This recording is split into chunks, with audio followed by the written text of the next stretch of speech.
Diqqat, O'zgidromet 22 dekabr kuni qaysi hududlarda qor yog'ishini e'lon qildi.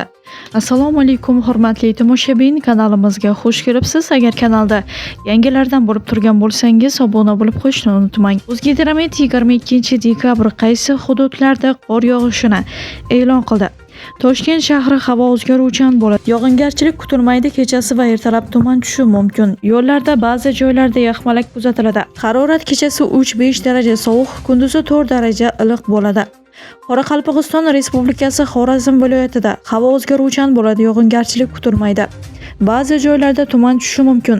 Yo'llarda ba'zi joylarda yaxmalak kuzatiladi. Harorat kechasi 1-6 daraja sovuq, kunduzi 0-5 daraja iliq bo'ladi. Buxoro va Navoiy viloyatlarida havo o'zgaruvchan bo'ladi. Ba'zi joylarda biroz qor yog'adi, tuman tushishi mumkin. Yo'llarda ba'zi joylarda yaxmalak kuzatiladi. Harorat kechasi 2 daraja sovuq, kunduzi 2 daraja iliq bo'ladi. Toshkent, Sirdaryo viloyatlari havo o'zgaruvchan bo'ladi. Yog'ingarchilik kutilmaydi. Ba'zi joylarda tuman tushishi mumkin. Yo'llarda ba'zi joylarda yaxmalak kuzatiladi. Harorat kechasi 2-7 daraja sovuq, kunduzi 0-5 daraja iliq bo'ladi. Samarqand, Jizzax viloyatlari havo o'zgaruvchan bo'ladi. Ba'zi joylarda qor yog'adi. Tuman tushishi mumkin. Yo'llarda ba'zi joylarda yaxmalak kuzatiladi.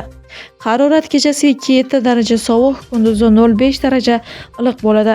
Qashqadaryo va Surxondaryo viloyatlari havo o'zgaruvchan bo'ladi. Ba'zi joylarda yog'ingarchilik, yomg'ir, qor bo'ladi. Tuman tushishi mumkin. Yo'llarda ba'zi joylarda yaxmalak kuzatiladi. Harorat kechasi 0-5 daraja sovuq, kunduzi 2-7 daraja iliq bo'ladi. Andijon, Namangan, Farg'ona viloyatlari havo o'zgaruvchan bo'ladi. Yog'ingarchilik kutilmaydi. Ba'zi joylarda tuman tushishi mumkin. Yo'llarda ba'zi joylarda yaxmalak kuzatiladi. Harorat kechasi 0-5 daraja sovuq, kunduzi 0-5 daraja iliq bo'ladi. Respublikaning tog'li hududlari havo o'zgaruvchan bo'ladi. Vaqti bilan qor yog'adi. Ba'zi joylarda tuman tushishi mumkin. Yo'llarda ba'zi joylarda yaxmalak kuzatiladi. Qor ko'chishi xavfi bor. Harorat kechasi 8-13 daraja sovuq, kunduzi 0-5 daraja sovuq bo'ladi. Kutilayotgan yog'ingarchilik hamda havo haroratining o'zgarishlari sababli 18-22 dekabr kunlari respublikaning tog'li hududlarida qor ko'chishi xavfi bor deyilgan xabarda.